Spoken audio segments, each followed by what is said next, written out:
Consolidated Statement of Financial Position. Jadi yang laporan di Indonesia itu dimulai dari posisi keuangan karena lebih prioritas, sedangkan laporan posisi keuangan di Hong Kong itu berada di urutan ketiga setelah laporan Profit or Loss and Comprehensive Income. Yang pertama itu aset. Jadi di Hong Kong itu pertama cash and balance with bank. Di sini di Indonesia itu yaitu cash, lalu kemudian dia ada pembagian lagi giro, giro pada Bank Indonesia, giro pada bank lain, kemudian placement with other bank. Nah, di Hong Kong ini di nomor 2. Kemudian dia ada tambahan amount due, ini nggak ada di Indonesia. Dia ada tambahan trading asset. Kemudian advance to customer and other account. Itu harusnya di Indonesia itu accrued ya, accrued sama prepayment. Lalu di sini tambahan ya, financial asset sama investment, tangible fixed assetnya sama. Lalu deferred tax asset sama juga ya. Lalu ke liabilitas dan ekuitas. Jadi yang liabilitas di Indonesia itu lebih detail, di Hong Kong lebih simpel ya. Yang pertama itu deposit and balance pada bank. Ini liabilitasnya dibagi dua ya, dari customer satu sama dari bank lain satu, dari bank lain satu. Jadi dari bank lainnya itu di urutan nomor 2. Ini deposit per customernya nih di Hong Kong itu di urutan nomor 3, tapi yang di sini di urutan nomor 1 ya. Kemudian Hong Kong ini ada tambahan juga ya ini. Lalu trading, list, current, sama deferred. Lalu ekuitas. Jadi ekuitas ini dia pertama itu share capital di Hong Kong. Kemudian yang di Indonesia itu share capital dibagi jadi dua, authorized capital sama issued and fully paid. Lalu yang di Hong Kong ini ada tambahan reserve sama perpetual capital securities issued. Yang di Indo itu jadinya additional paid in capital, realized gain sama revaluation. Kemudian ada tambahan non controlling interest. Oke, yang pertama adalah statement of profit or loss. Kita bisa lihat sendiri bahwa di Hong Kong yang tampilan pertama itu adalah statement of profit or loss, sedangkan di Indonesia tampilan pertama itu adalah laporan posisi keuangan.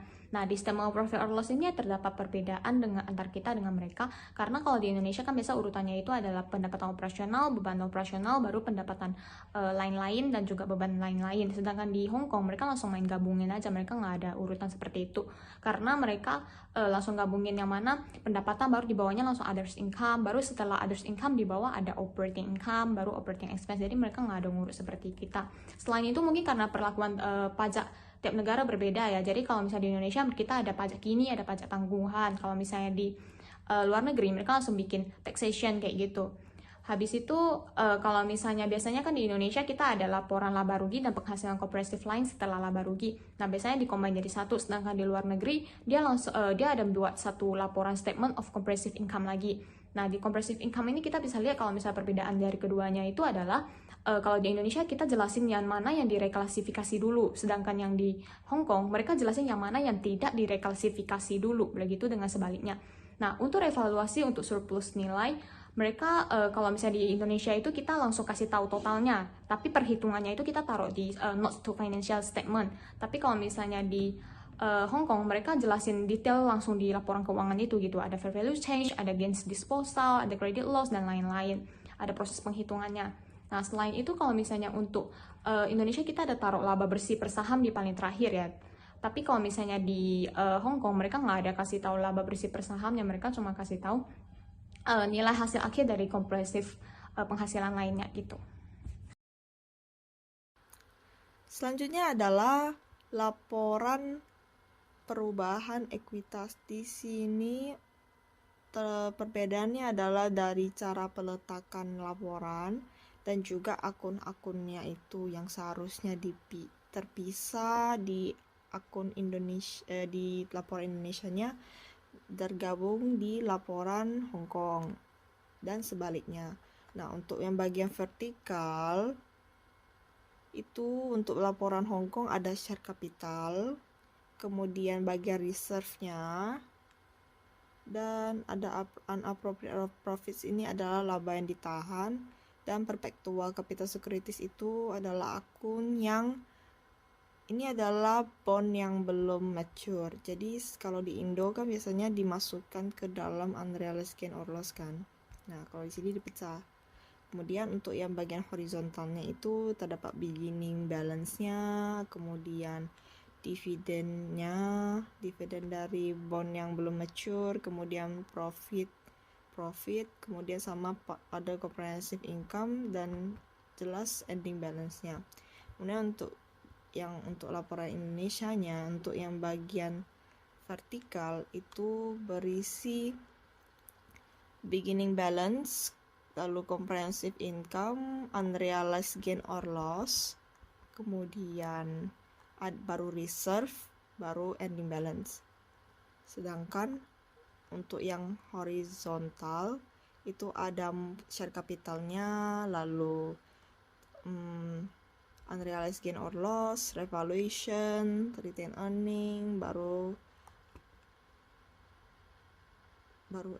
total equity-nya. Oke, berikutnya adalah laporan arus kas. Jadi pertama adalah aktivitas operasi. Di sini perbedaannya adalah di laporan Hong Kong langsung menunjukkan total aktivitas operasi. Sedangkan rinciannya diletakkan di paling bawah di sini. Kemudian rincian di laporan Hong Kong tidak sebanyak rincian di laporan Indonesia. Di laporan Indonesia kan terdapat penerimaan bunga, penerimaan pendapatan syariah, dan lain-lain. Sedangkan di laporan Hong Kong hanya ada 3, yaitu penerimaan bunga, pembayaran bunga, dan penerimaan dividen.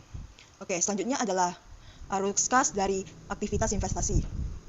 Jadi, perbedaannya terletak di laporan Indonesia terdapat pembelian dan penjualan efek-efek dan obligasi pemerintah. Sedangkan di laporan Hong Kong menunjukkan adanya purchase and sell of financial asset, itu pembelian dan penjualan aset keuangan, kemudian investasi di perusahaan asosiasi, dan penerimaan dividen, dan distribusi investasi properti. Oke, selanjutnya adalah arus kas dari aktivitas pendanaan. Jadi di sini perbedaannya ada di laporan Indonesia, rinciannya berupa pelunasan obligasi berkelanjutan dan secara bertahap. Kemudian ada penerimaan dari penerbitan obligasi, biaya emisi, dan lain-lain. Sedangkan di laporan Hong Kong terdapat issue of new fixed rate note. Itu merupakan penerbitan catatan suku bunga. Kemudian ada net proceed from issue of perpetual capital securities, dividends paid, coupon of perpetual capital securities, payment of lease liabilities. Perbedaan lainnya lagi, di sini kas dan giro pada Bank Indonesia dan bank lain. Di laporan Hong Kong juga terdapat cash and balance with banks, dan central banks and other financial institutions. Kemudian penempatan pada bank lain dan Bank Indonesia.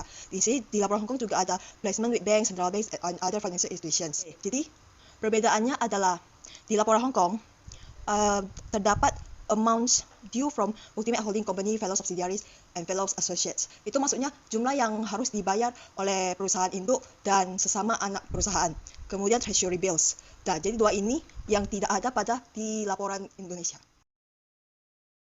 Jadi yang pertama itu perbedaan yang sangat mencolok itu di general information-nya. General information yang di laporan Hong Kong itu sangat simple sekali dan sangat tidak detail. Sedangkan kalau yang di Indonesia itu dia menjelaskan struktur BOD, terus dia ada menjelaskan cara singkat perjalanan untuk meregistrasi PT-nya, terus PT-nya itu ikut peraturan apa, PSK berapa, undang-undang berapa, itu semua dijelaskan dengan sangat detail. Kalau misalnya accounting policies di Indonesia juga ada, cuman Indonesia punya dia lebih jelas, lebih panjang lagi dan lebih panjang lebar lagi. Sedangkan kalau yang di Hong Kong itu dia cuman accounting policies-nya itu dia cuma ikut HKFRS 16 dan list. Jadi yang keempat tuh operating profit. Jadi kalau di laporan Hong Kong itu dia ada bikin bab operating profit. Kalau hanya taxation ya, jadi dia cuma satu taxation. Kalau di Indonesia punya ada pajak pendapatan nanti ada. Terus placement with bank, yang di laporan Indonesia juga ada placement with banks. Terus 8 tuh advance to customer and other account.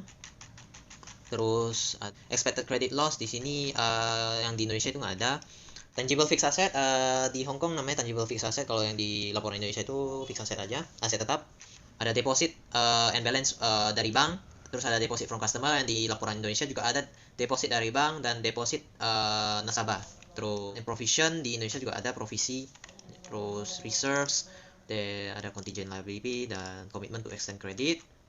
Derivative financial instrument yang di Indonesia juga ada derivatif ya. Manajemen risikonya langsung include risiko-risiko yang dijabarkan. Kalau misalnya yang di Hong itu dia pisah menjadi 2, itu ada liquidity risk management sama currency risk. Terus restatement of prior period. Nah, jadi kalau yang di Indonesia itu masih banyak lagi babnya. Kalau di Hong Kong itu cuma 20, kalau di Indonesia itu di atas 50. Jadi itu saja video presentasi kami. Jika ada kata-kata yang salah mohon dimaafkan. Akhir kata kami ucapkan terima kasih atas perhatiannya.